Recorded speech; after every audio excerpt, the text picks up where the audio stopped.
বিয়ে হবে, বাচ্চা হবে, তুমি তাদের দায়িত্ব নেবে কিভাবে? জানি না ওই শিখা তোমার মধ্যে কি দেখেছে যে তোমার মতো অকর্মার সাথে বিয়ে করার জন্য রাজি হয়ে গেছে।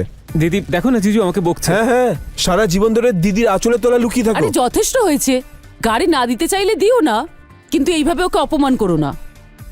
রাশি, আমি ওকে অপমান করছি না, আমি ওকে বোঝাচ্ছি, কিন্তু আমি আমার গাড়ি দিতে পারবো না। জিজু আরে শোনো তো,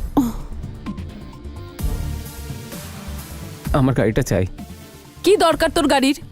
বন্ধুদের নিয়ে ঘুরে বেড়াবি তাই তো? না না দিদি, ওই অ্যাকচুয়ালি আমি শিখার সঙ্গে ঘুরতে যাওয়ার প্ল্যান করছিলাম, সেই জন্য গাড়িটা চাইছিলাম। তো আগে বললি না কেন?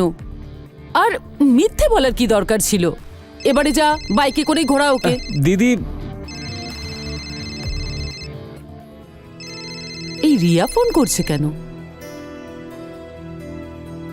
হ্যাঁ, হ্যালো রিয়া।